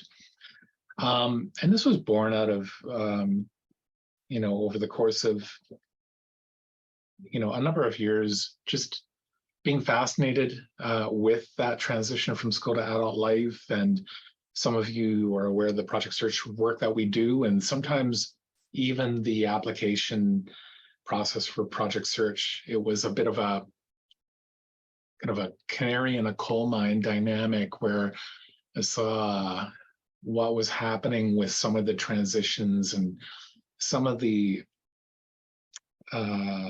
tripwires that people were encountering. And I was wondering if there was a little bit of something we might be able to do about it, if we could create a bit of a navigational tool. So the primary issue is the transition from school to adult life and the world of work it can be difficult. It can be difficult for anyone. And, the transition from school alone, it can be difficult. The transition to adult life can be difficult. The world of work part can be difficult for anyone. But for Manitobaans with developmental disabilities, some of what makes it difficult is beyond what might seem like the apparent challenges. There are systems issues and transition hiccups that occur that make it more difficult than it has to be, in my opinion. And so part of what I mean by that is the transitions from systems to systems can be hard, not even thinking about what a person is thinking about or what their vision for adult life is. A person and their support network are navigating through a school system and hopefully having an overall positive experience. But whatever that experience is, you're not getting lost typically in that system. It's a bit like an IKEA. And some of you have heard me use this analogy. It's got big arrows on the floor. There's only one way through it. There might be side doors, but I won't get into that. One way through an IKEA, and you're not getting lost if you follow the arrows, basically. But the adult system, as it can appear for young people transitioning out of high school and their families and support networks, it can feel more like a Costco that has the lights turned off, with no labels on any aisles, and you're just fumbling around. There are things there, and you'll stumble upon things. They might not be what you're looking for, and you might feel lucky with whatever you find. And so that was one dynamic that I saw, even hearing from families supporting their children through this transition. And the other thing I saw was when transitions could be really successful, but often when they were successful, they were champion dependent. It wasn't necessarily the systems doing what the system should do. There was a champion involved, maybe a parent who was a really great navigator of services, who could really dig and prod and find out, how the system works and what the service options were. Maybe it was a teacher. Sometimes it's a community services worker, though those caseloads are big, and it's hard for a CSW to be a champion. And then there are system ridges and ruts to be aware of, from someone who is looking at employment as a preferable option. Sometimes the road for young people ended up being a little bit pointed to more of a traditional day program for what might be a variety of reasons. Some divisions or schools might have, what they called work experiences in the community. So they might be supporting young people with a few work experiences, but some of the divisions called some of the work experiences what were actually timed placements in day programs. But we as an employment organization can't emulate that. So young people and families were sometimes getting points of reference for services, some kinds of services, but not other kinds of services. So that's just one example of the system ruts and ridges that people can get a little bit stuck in. And the stakes to do better are high in terms of having a more purposeful focus, kind of backing away from the systems issue and the focus on employment. We know there are predictors to successful employment for young people who have recently left school, young people with developmental disabilities, and they're the students who started early. They're the ones who had inclusive work experiences during school or inclusive volunteer experiences, something that emulated what work could look like in typical settings, real work if possible, and parental expectations. I think it was Henry Ford who said something like, if you don't think you can do something, you're right. And if parents are kind of led to believe that their child, their son or daughter, isn't capable of being employed, they're unlikely to be employed. But the inverse is true as well. If a family believes in that young person and believes they can be employed, that is one of the prime indicators of success with employment. So we wanted to just provide a bit more information that can make young people and their families and support networks feel more confident with that as well. So yeah, start early, inclusive. I think I repeated some of this. Self-determination is another important determining factor too. I'm looking at the clock. I'm already 8 minutes in, so I'm going to keep on rolling here. So our basic goals were to provide support and information that could help with an employment-focused transition from school to adult life. That could be a reference for young people, families, or support team members, recognizing that not everyone has a family at home. It's maybe someone else supporting them at home. And educators as well. A lot of teachers and educators get parachuted into positions where they find themselves supporting young people with their transition, but they don't know how the systems work themselves and haven't been told. They don't know what they don't know.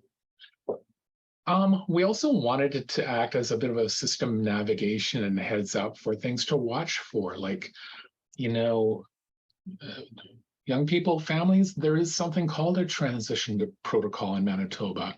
There's a source document called Bridging to Adulthood. If you're wondering how that transition is supposed to work and who's supposed to play key roles in that transition, there's a guide to that. There are certain key times to make sure you have an assessment to determine, are you eligible for community living disability services or EAPD services? And there's the transition planning and recognizing that depending on what adult service you're connected with, it might make sense to kind of reverse engineer.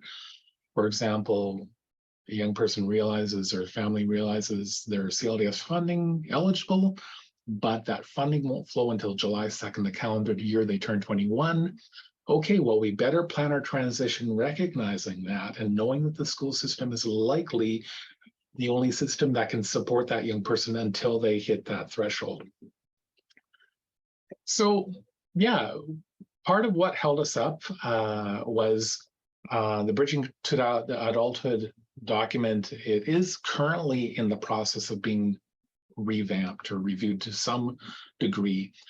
And we still don't know to what degree it will be revamped. We do know it will take some time to complete and we need to just get on with it. But we did delay our start because we knew whatever we were going to be building would be anchored to some degree with the Bridging to Adulthood document from the Department of Education, together with the Department of Families. And I'll show you a little bit of what that looks like if I have a little bit of time. I have 20 seconds left. So the ball is rolling. We've hired a part-time project driver, Elaine Lougheed. Some of you, maybe in Steinbach, you might recognize that name. She's a former superintendent of student services within Seine River School Division, and she was a terrific partner with Project Search. So she recently retired, so we tapped, that's my little bell going. We tapped her on the shoulder to help be a bit of a project driver for this. So we're working at Verta Design, a website company that did some really nice work with that direct support professional site that was built for Manitoba. So we really liked what kind of work they did with that. So we went with Verta. We're just in the middle of some wireframe work that we're currently working on. We will be soliciting some feedback from stakeholders, including family members who have been recently through that transition process, educators as well, some service providers, with the goal of completing the website by the end of 2023. So, you know, there'll be some service navigation dynamics, but there'll also be areas where I'm actually going to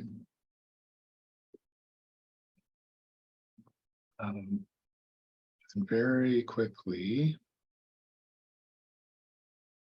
pull up part of our wireframe where there'll be a kind of a transition pathfinder.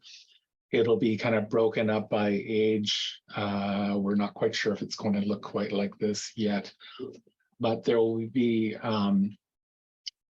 opportunities for young people and families and educators to drill into what should you be focusing on if you're 15 or younger? What should you be focusing on if you're 16, 17 or 18 to 21? And so some of those examples may include, you know, how to work on soft skills at home, how to work on soft skills at school. So part of how we want to frame it is that the educator maybe gets some ideas for what they could be working on at the same time as what the family or the support team at home could be working on at home. So maybe it's working on soft skills. Maybe it's working on, wow, taking the bus if it's in Winnipeg. You know, if someone's employed inclusively in Winnipeg, you're probably taking public transportation to get to and from there. So maybe we should start working on that. Anyways, that's a little bit of what we're working on. I'll save you, I'm already over time, so welcome any questions.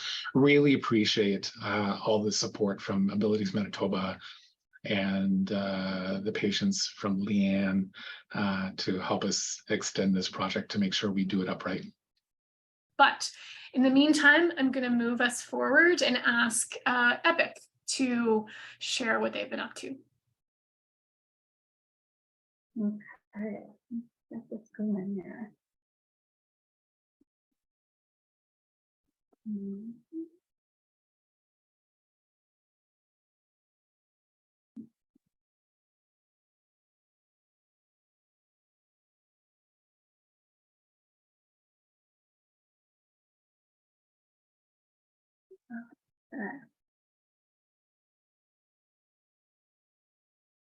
If I do that with my notes, can you all see that? We see your PowerPoint, no notes. Excellent. Okay, so my name is Stacey Forrest. I am the Service Development and Outcome Specialist at Epic Opportunities, and I was lucky enough to take the lead on the project. For anyone who may not know who we are, for over 5 decades, Epic Opportunities has focused on delivering holistic, person-centered care. From 1972 to 2010, we operated under the name of Hope Center Incorporated, however, named Epic Opportunities. This new name reflects our vision of empowering people in community.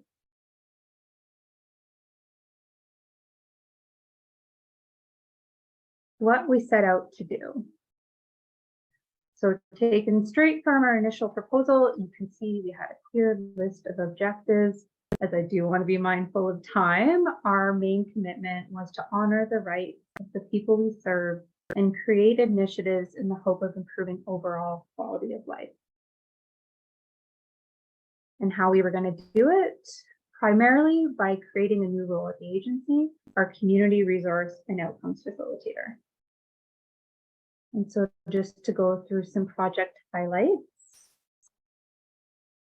So during the duration of the project, we had to fill the position of the community resource and outcomes facilitator twice. Despite this challenge, some noteworthy achievements were made.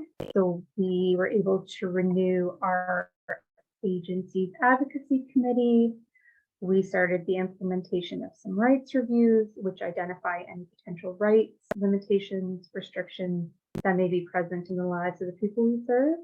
We nearly doubled the size of our agency's electronic resource library, and we created connections with other community agencies. As previously mentioned, with the addition of the community resource and facilitator, Epic Opportunities was able to once again host an advocacy committee. And these are the wonderful people that you see on the screen. The committee first met on September 7th, 2022, and hit the ground running ever since. Committee members, which currently consist of 4 people with lived experience, have chosen the name Talk It Up.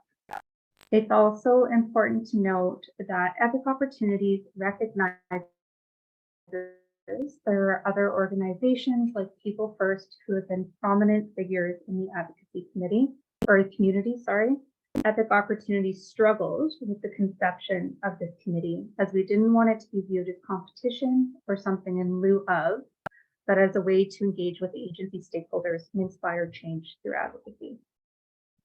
Some achievements that have occurred. 3 of our committee members have attended the Abilities Manitoba and People First Rights training are now able to facilitate the curriculum to others with lived experience. They have been presenting some training opportunities for people served during EPIC's June Abuse Prevention and Awareness Month.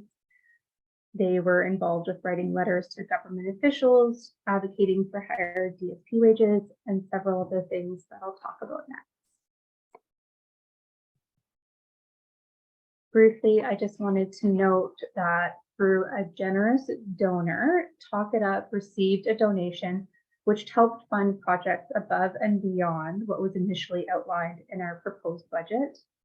Epic Opportunities has shared these resources with the community throughout the duration of the Innovation and Transformation Project, as seen with the creation of 2 informational videos centered on rights, as well as the Talk It Up guest speaker series. On October 27th, 2022, marked the beginning of the Talk It Up guest speaker series. So each month, a different organization has come to the agency and presented on a variety of topics which were determined by the people we serve. These sessions are hosted as learning opportunities for those with lived experience and open to other community agencies. Invitations are often shared with external networks, advertised by Abilities Manitoba, and promoted internally at Epic Opportunities. And so you can see we've had some great organizations such as Clinic, Manitoba Support, the Manitoba Association for Rights and Liberties, CERC, and many more. And as I previously mentioned, Talk It Up took the lead on the creation of several videos, one of which I'm hoping to share. It's really quick, I promise. Both videos can be found on our Epic Opportunities YouTube page.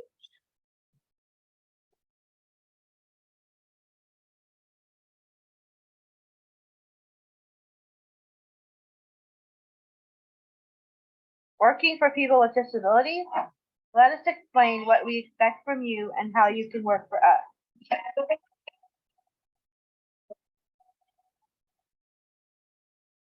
There are 2 main things you need to know. All right, just one second.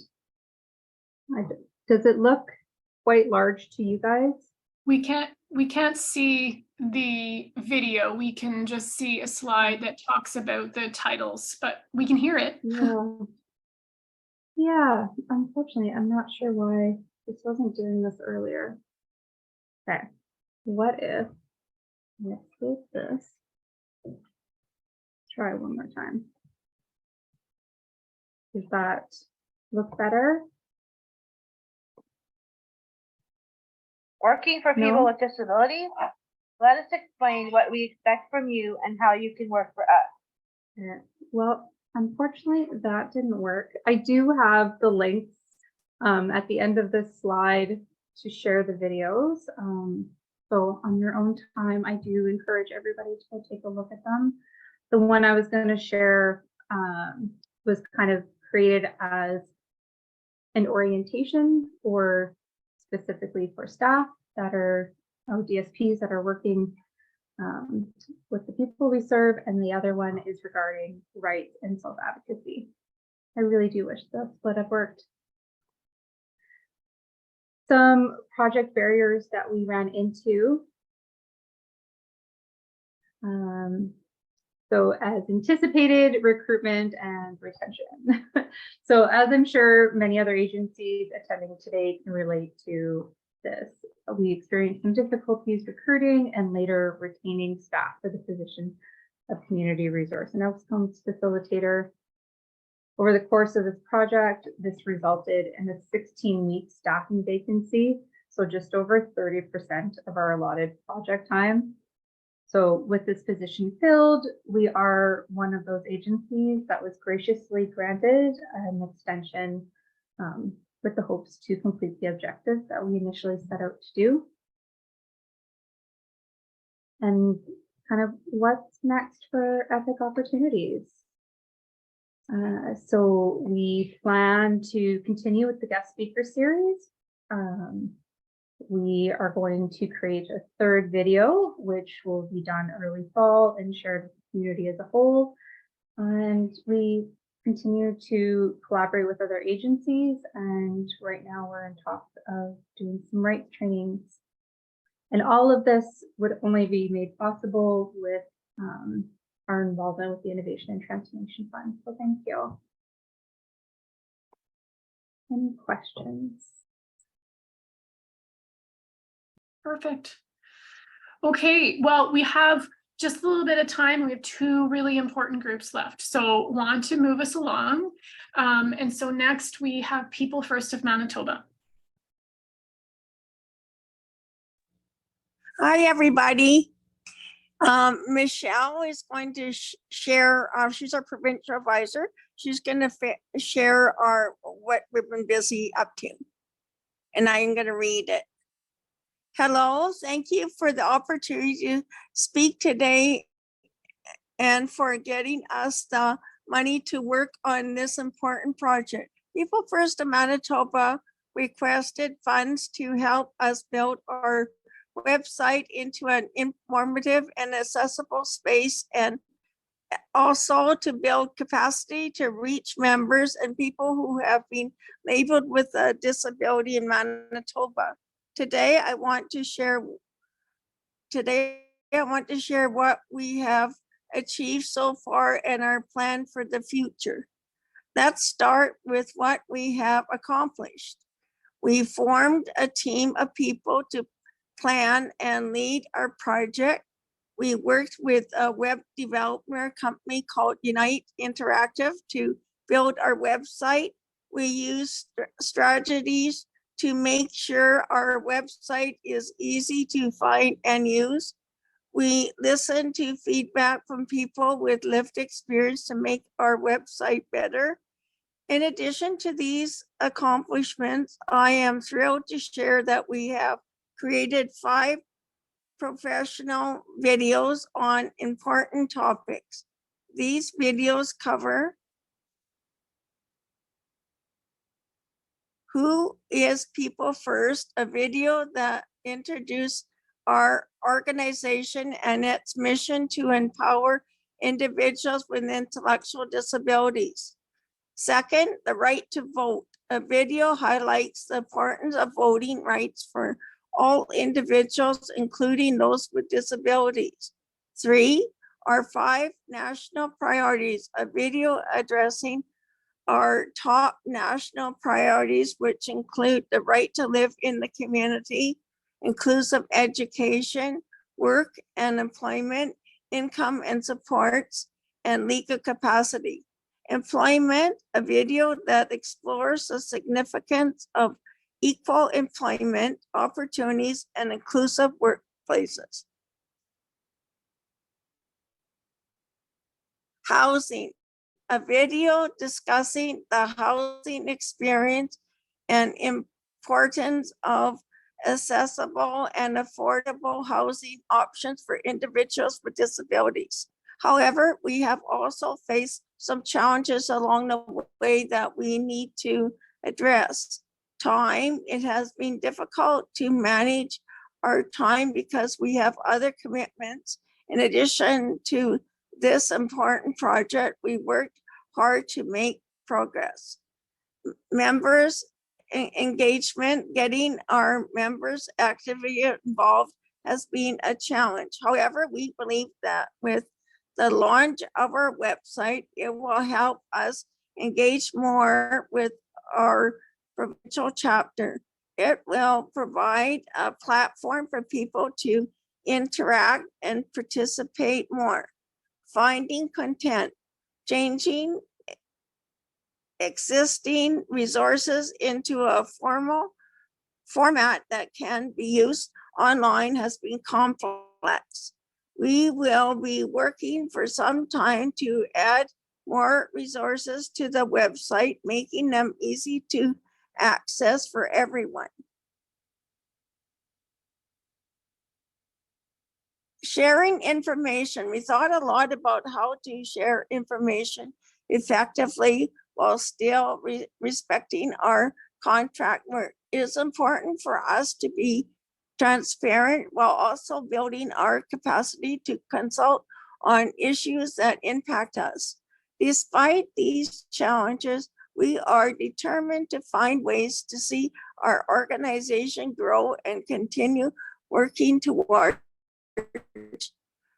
our goals of empowering individuals with intellectual disabilities. Now let's talk about our plan for the future. We will teach people how to use and take care of our website.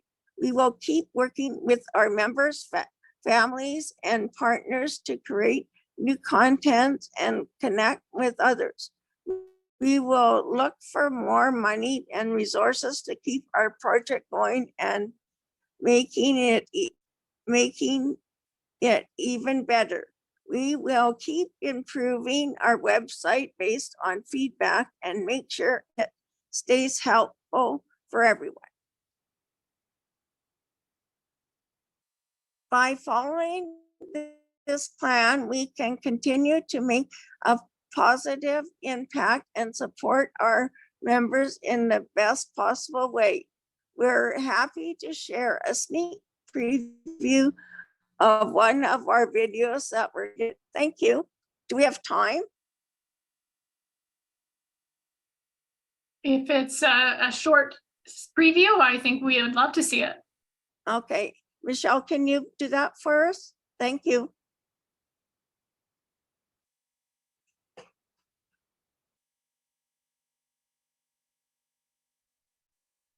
I think she's getting it together.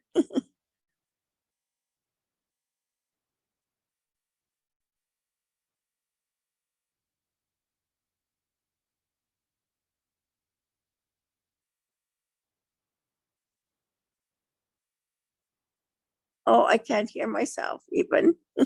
I don't know what's happening there. Yeah, there's no sound there. Oh, okay. While we're trying. Intellectual disabilities, we have advisors that help support.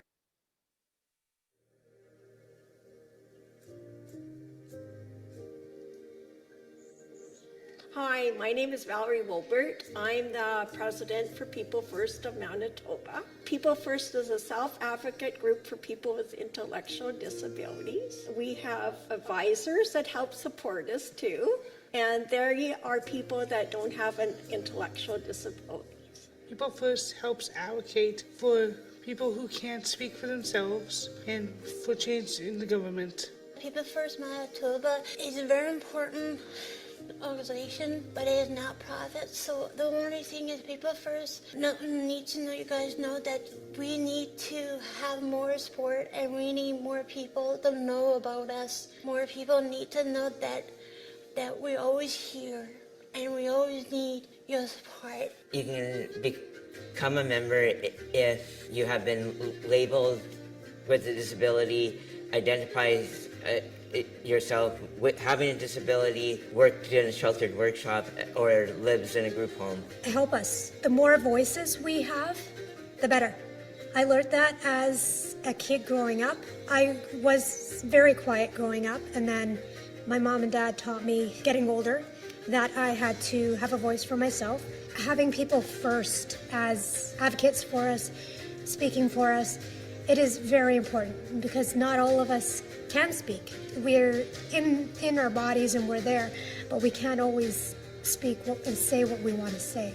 But it's important that somebody else does for us. The reason why I came involved with People First is during the pandemic, I felt that the people with disabilities were not getting the adequate supports in an equal and fair, just way, and that what basically led me towards your organization as a whole. So, if you have the passion for it, it can take you to places that you've never been. And just a good feeling when you know you're not alone. People from all across Manitoba should join People First in Manitoba. Thanks. But I want to make sure that we get to our very last project.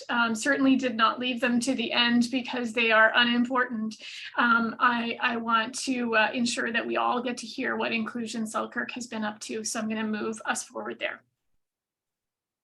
Hi, I'll just share my screen. There we go. Did that work? Can you see that? Yeah, we can see that. So we thank you to Abilities for providing us the funding to do the project.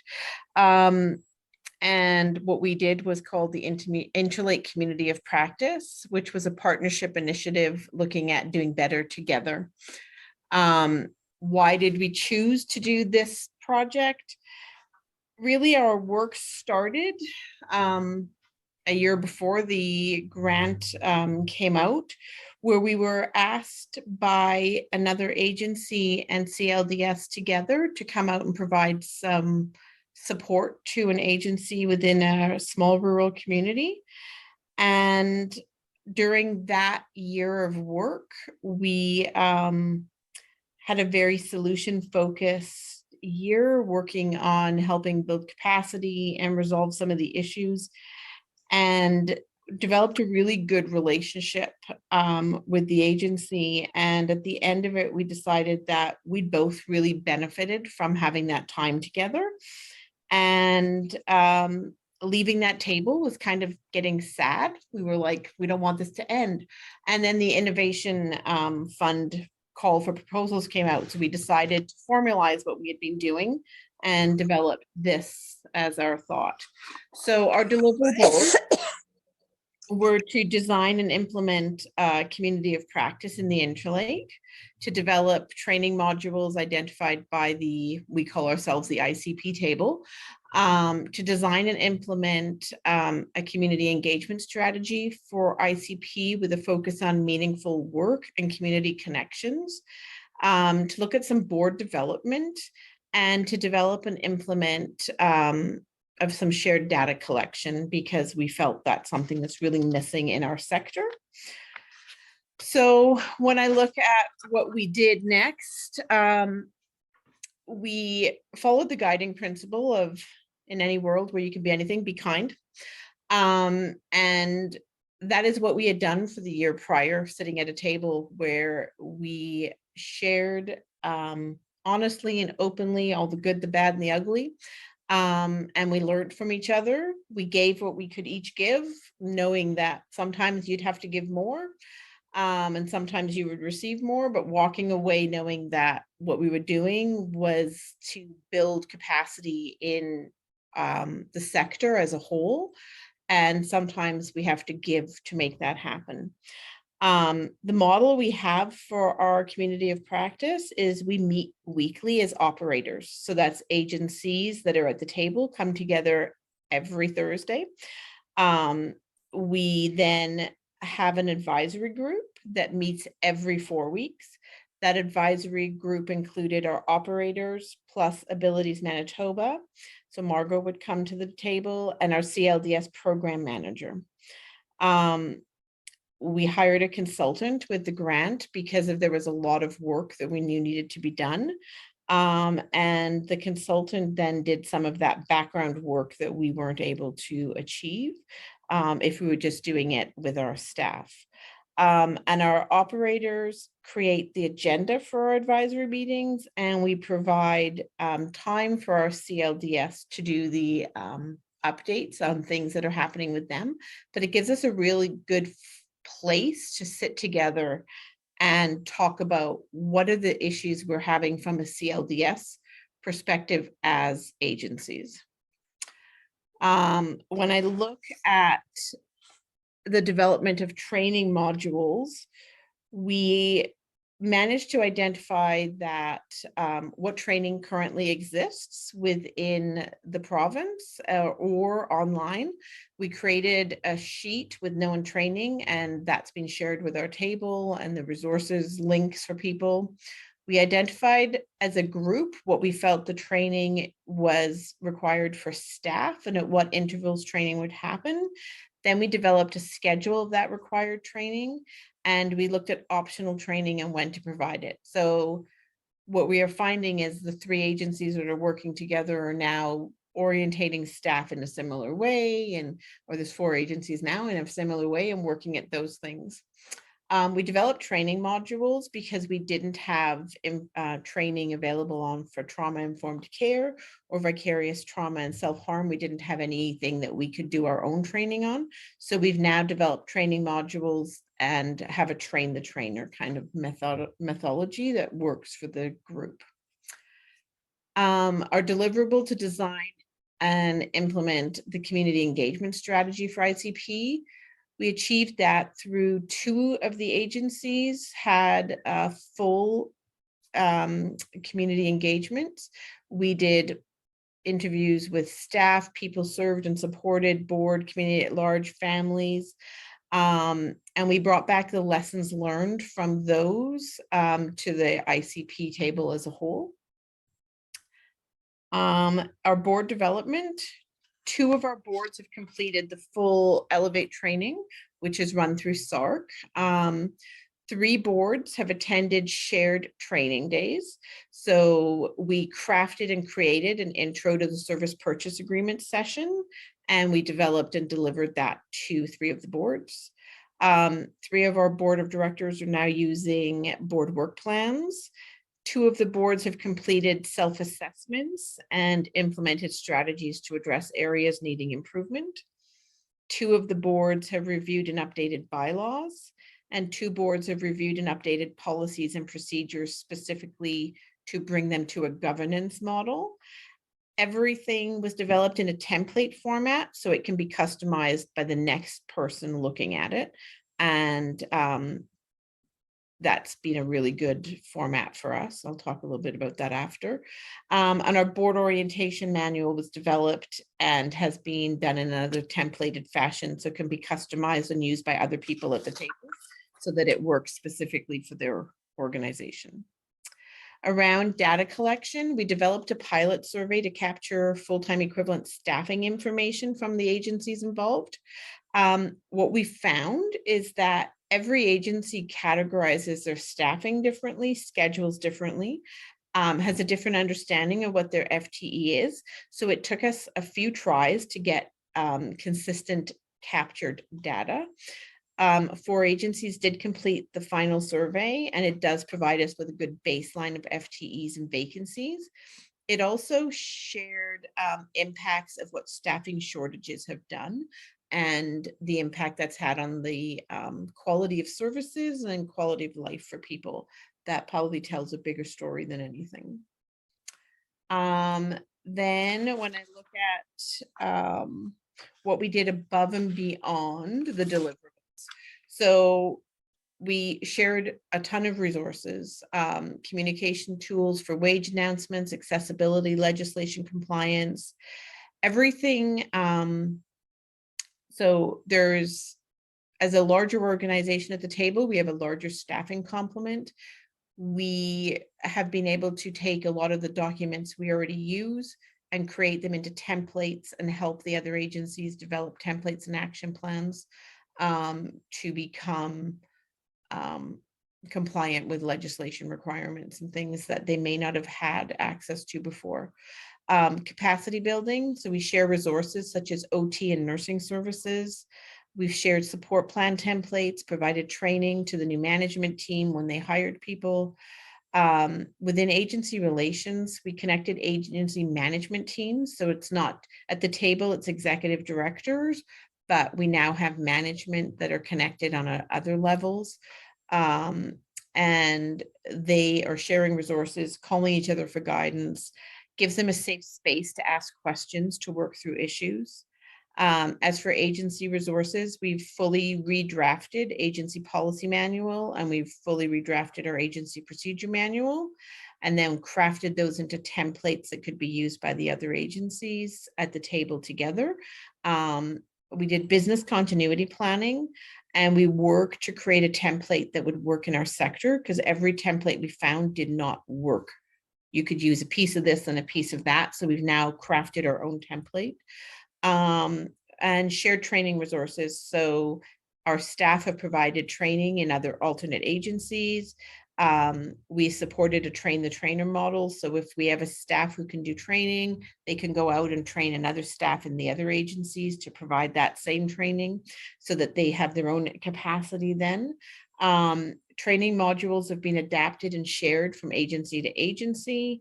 And we've also provided some shared opportunities for management teams where we've done the training days together and shared both the cost and resources. What we've learned is that relationships are key.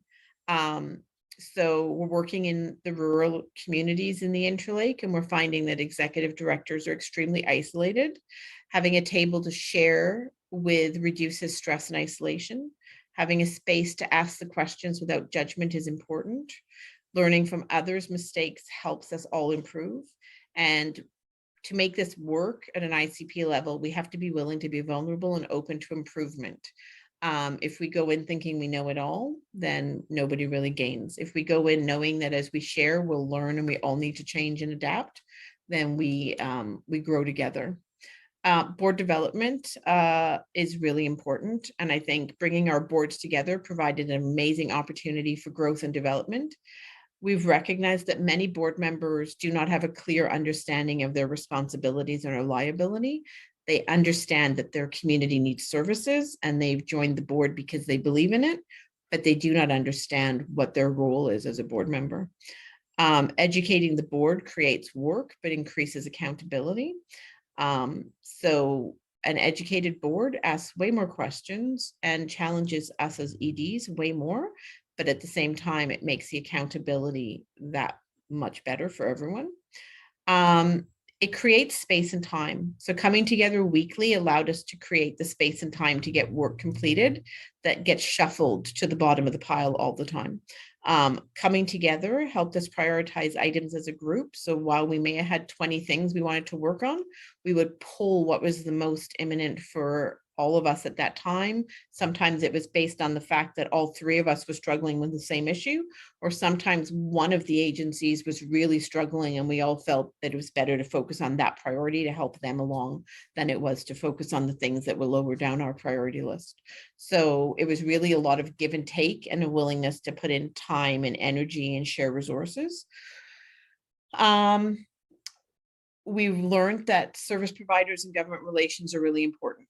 So reviewing issues as a group helped us find middle ground or a better understanding of why. Having government at the table, we sometimes had to agree to disagree on things, but we also learned from government and helped us understand things sometimes differently. And having the person at the table where you can ask the stupid questions and they'll provide you with the answer without judgment was really helpful.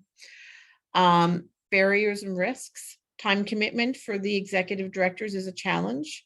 We mitigated that by hiring the third-party consultant to lead and do some of the work, and the larger agencies shared resources and helped to get some of the work done.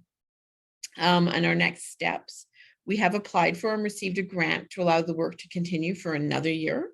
Our goal is to continue to grow the ICP table and to continue to share resources and information on what worked with people that are interested.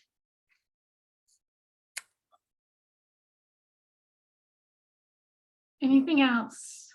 Getting lots of love in the chat. All right. Well, I know I've kept you past your time that you promised, although I'm game to continue and chat about this great work. It's really rewarding to hear, even for those projects that aren't quite wrapped up, just the amount of work that has gone in a very difficult year as we emerge sort of out of COVID. Just congratulations to you all for the work, the learning, the willingness to stick your neck out in a year that would have been easier to sit back and just hunker down. So congratulations, thank you for sharing, and look forward to sharing some of your deliverables and your links and your videos up on our website. So I'll be in touch with you all. Okay. Bye-bye, everybody. Thanks. Bye-bye. Take good care. Bye, everybody. Enjoy your summer. Bye, Good job, guys. Valerie. Bye. Bye. Thanks.